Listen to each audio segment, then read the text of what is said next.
I'm glad you've decided to join us and listen in on another song conversation. Today we'll be listening to the song Lovey Fruit, a song I wrote about the experience of someone pursuing an affair. If you haven't listened to the first SongTalk, This Healing Place, you might want to start there because it gives more of my personal background with music and how these songs came to be written. This song is very different from the first. It's more direct, more energetic, and it speaks to my own experience. I'm once again joined by Suzanne Jahnke, a licensed clinical social worker who focuses on trauma recovery therapy. You can find out more about Suzanne in the links I've provided in the episode notes. The song you're about to hear is one that I wrote to the past version of me, the guy who was in full pursuit of the affair experience. I'm gonna tell you something. Your pitchman is a liar. This path that you are walking will take you through the fire. Because this song is written to me, the lyrics are direct and even a bit sarcastic. When Suzanne and I sat down to talk about it, I acknowledged that this wasn't my starting message to any new client. You have to earn the right to say these things. I've earned the right to say these things or sing these things to myself. I invite you to listen. Welcome to The Recovery Room, a podcast presented by affairhealing.com. In this healing place, in this healing place. So I wrote this song with the old version of me in mind, thinking about what was going through my mind and experience when I was involved in the affair. And knowing what I know now, what would I want to say to that person? And that's what came out in this song. So maybe I felt like I had a right, because it was me, to come in and say some very direct things, but also acknowledging in this song a very clear awareness that even if I had the ability to do that, the old version of me probably would not listen. We go, no, that's really nice, but I know what I'm doing. You just go back to the future. I'm living out my dream here.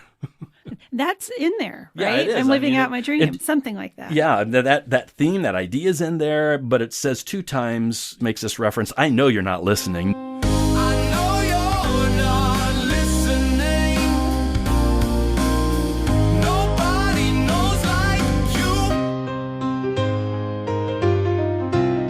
If this song were to have any impact, it'd probably be on that person that was maybe already beginning to feel, recognize, oh, this fruit isn't as lovely as it first tasted when I took a bite, and beginning to contemplate, so maybe something like this might have some impact. But when someone's in the middle of it, we call it affair fog, or really caught in that emotional limerence, it's not logical. They're just convinced, like, no, this is what I've deserved. I have this phrase that repeats a couple times. This is the best you've ever had. Your old life is a joke. You finally won the big prize. And I'm not stating that as a matter of fact. I'm just reflecting back. I know this is what you think. I'm finally at a place. I deserve to be happy. I've found what really makes me complete. And I hear that so many times. Then it makes a statement, oops, the lottery's broke. You won the big prize. Oh, well, you might be surprised. And what I noted there is 3 out of the 4 lines there are that fog. Mm-hmm. And it's that 180 at the very end. Sudden, no transition, no bridge. It's just, This is the best you've ever had. Your old life is a joke. You finally won the big prize. Oops, the lottery's broke. is that what it felt like for you? Was there a sudden, the lights come on and there's truth, or was it more of a gradual? Yes and no. I mean, both in a way, because it took a long time. I mean, I knew I'd broken promises. I had messed up family. It affected my children. I never felt good about that. I knew that was wrong, but I had this part of me that could convince myself, yeah, but don't I deserve this? But even when that relationship ended, my perspective of it and of myself was not clear. And it took at least 2 years, maybe 3 years, a series of events that finally brought me to the place where one night I woke myself up sobbing. I woke myself up because I was crying. I don't even remember what I was dreaming, but I was just in this state of brokenness. And I could not catch my breath. I mean, I think it was like 45 minutes before I could even say anything. The first person I called was my ex-wife. She was already remarried at the time, so it wasn't about us getting back together. It was just expressing a new, listen, I need to say I'm sorry to you in a whole new way. And that was kind of the beginning of a real shift for me. So I do think at that moment, I had a clarity of, oh, the lottery's broke. I mean, I had real awareness, like, look at the cost that you spent to get to the place now that what do you have? You know, all that stuff that you had hope and promise for, like, oh, this is what my life's going to look like. And yeah, my kids are going to have to adjust and all of that. But, you know, they'll learn how to do it because I'll have well, I ended up with not having any of that stuff and just having the ruin and the consequence. Yeah, the lottery was broke. I mean, I'd never said it that way before I wrote this song, but that's the idea of it. And then that began a new journey for you. What was the journey then from that point? It was wanting to read, learn.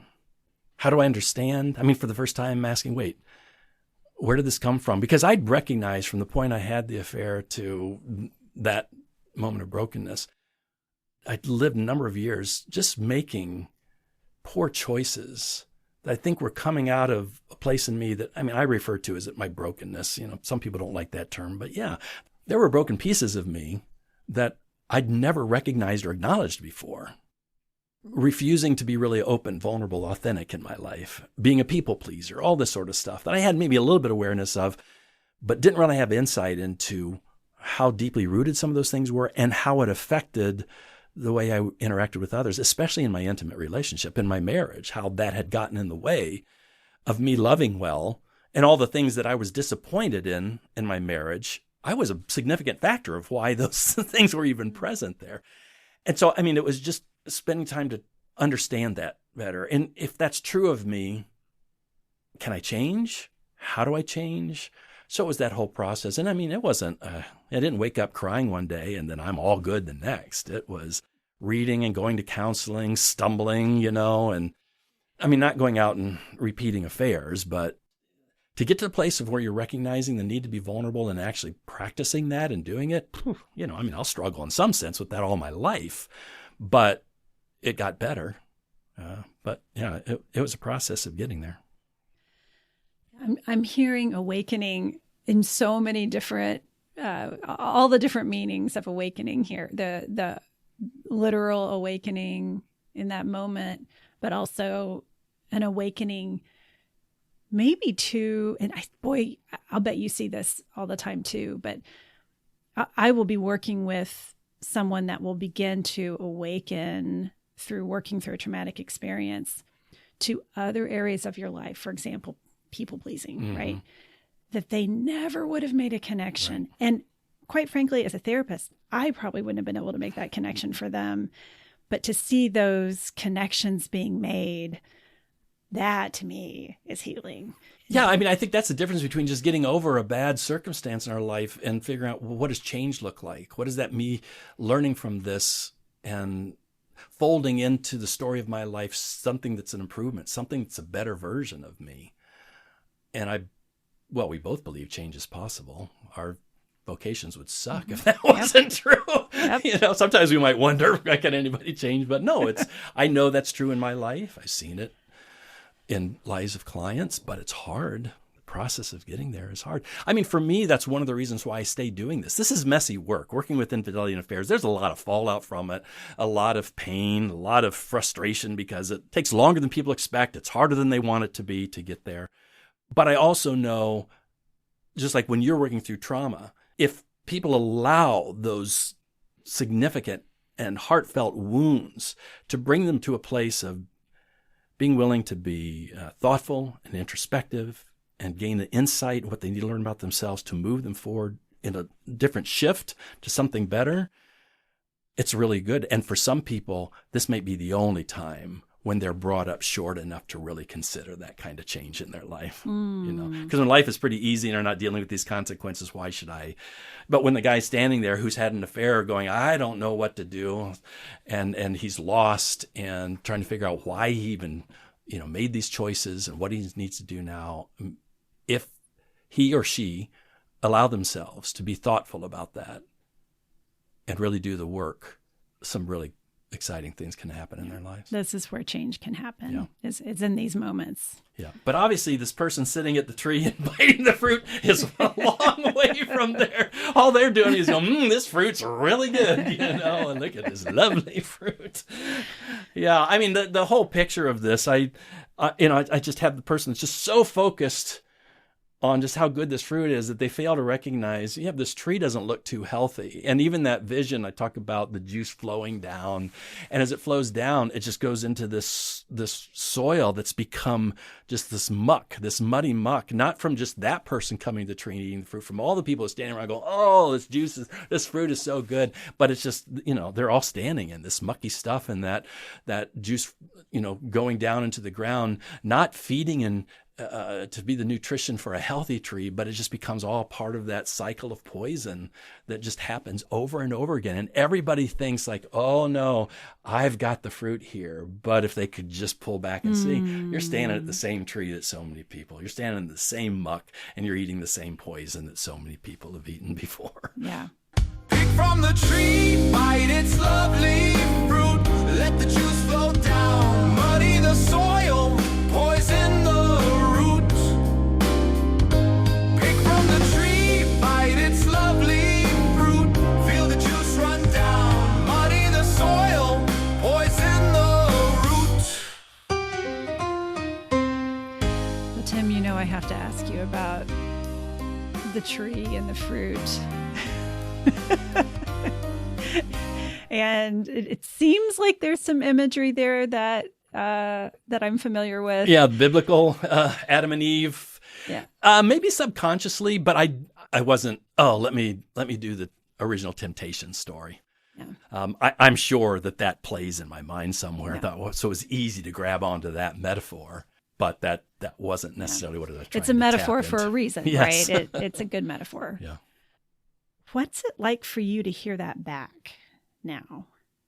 Did your relationship to these words, to the story, even when you're talking about it to me, you're actually saying he's taking the fruit, right? So there's a little bit of a distance from that. So I'm curious, has it changed your relationship at all with the song? It's interesting.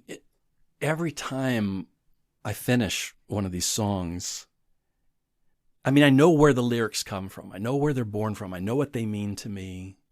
They go into the song. They come out in this way that might be similar to what I imagined, but with some tweaks and maybe even some things like, oh, I didn't even think about that, but let's add that in there. So it comes out in this, and it's, finished form. And I'll tell you what, every time I listen to the songs over and over and over again, because they mean something to me. And this song in particular, every time I would listen to it, I vision this song being sung to that guy, that me back there. Has it changed? I think it's just probably reinforced, put a little bit more emotion and thought behind how I feel about that guy, being that guy, and who I am now. I mean, I believe the truth of this song. And I don't think the now version of me is trying to be the judge. It's just trying to be someone that's yelling out the warning. Come on, open your eyes. I know you think what's going on, but that's not the truth. And in the end going, yeah, I know you're probably not listening to what I'm having to say. So, I mean, I still feel it. It almost enhances the emotion behind it for me when I get to hear it back in these songs. Yeah, I could see how that in and of itself would be therapeutic.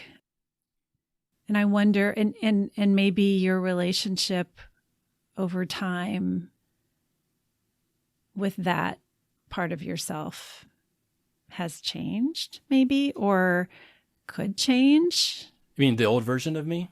Your relationship with the old version. Yeah. Well, I think it has changed because it used to be covered in shame. And shame can still show up, but I don't let it stay. It doesn't have the same attachment anymore. I think it's with this frustrating sorrow. I mean, like, oh, you did that. But the frustration of I even if I could go back and speak to you and you knew it was the future version of me, I'm not sure you would listen. Hey, Yeah. just go back because I need to experience this until I was eventually willing to listen. I think we know that 2 to 4% of relationships that start affairs actually stay together. But 95% of the guys or women that I talk to, they're in an affair when there's an emotional attachment, believe like they're the exception. Of course. It just always goes, and I did too. And that's why the one verse says, you think you're going to make it when others didn't last. They may have missed the boarding, but your ticket is first class. In other words, you're on a journey. You've got the first class ticket. There's sureness you're going to get there. So I said, sit back, enjoy the ride, sit down, another gin. And by the way, I've never been someone who's enjoyed alcohol, so that part doesn't come from me. But it's just that sense of, life is joy, it's reckless, whatever. You think you're gonna make it when others didn't last. They may have missed the boarding. Your ticket is first class. Sit back, enjoy the ride. Sip down another gin. Dream of where you're going. Forget where you have been. This is What I wrote down in my notes, as you know, I like to take a few notes, was the word numbing. Mm-hmm. That there was a numbing quality here. Yeah. Well, and that's a dream of where you're going. Forget where you've been. Well, in that, as I hear you talking about it now, I know you're not listening. Nobody knows like you. I actually hear an element of compassion in that, or just maybe a knowing.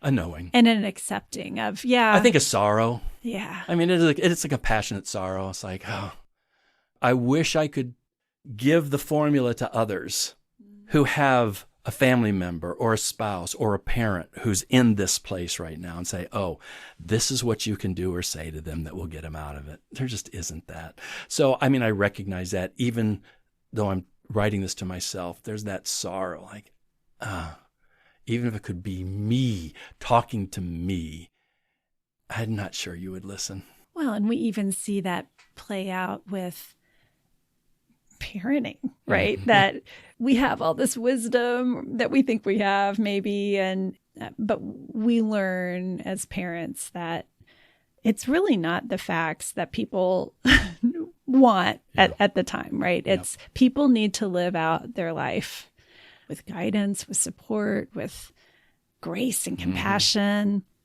But life, no matter what, is going to be messy.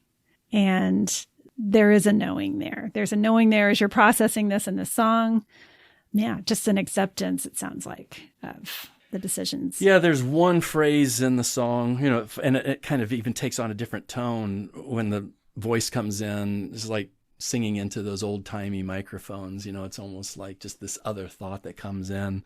And I didn't vision this where it was being said to the old version of me. It's just kind of an aside of the thought of, I hope you wake up soon enough. I hope you wake up soon enough. I hope your bridge won't burn. You can go the hard way or take a different turn. And I didn't. I went the hard way and my bridge burned. I mean, I lost a marriage, a lot of consequences in my life.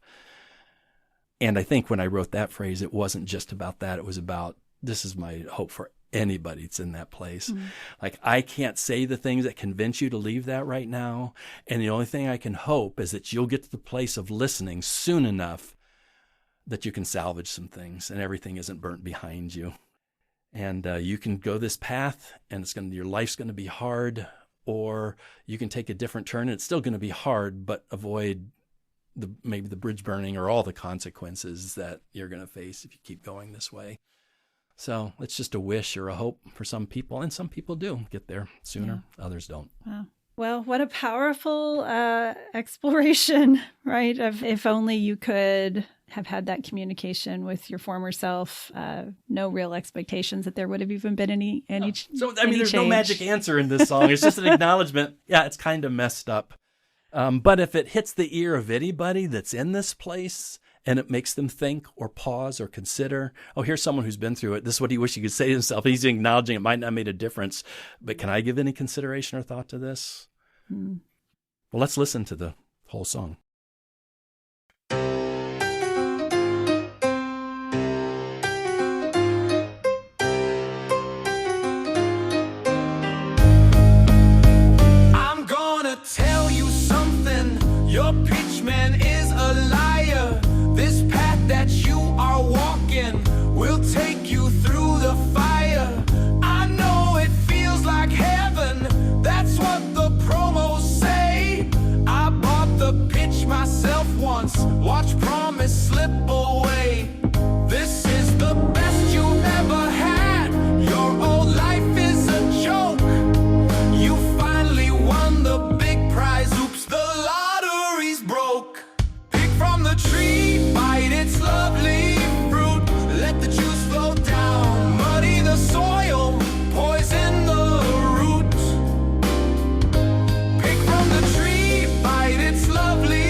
think you're gonna make it when others didn't last.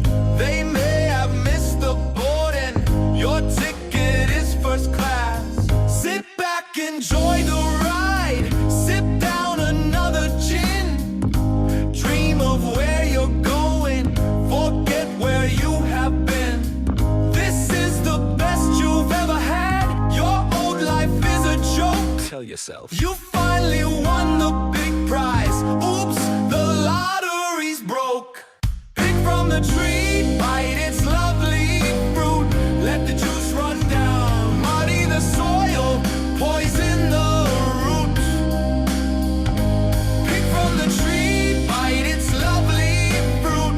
Feel the juice run down, muddy the soil, poison the roots. I know you're not listening. Nobody knows like you.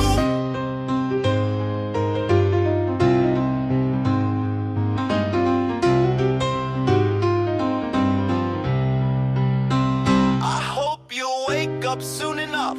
I hope your bridge won't burn.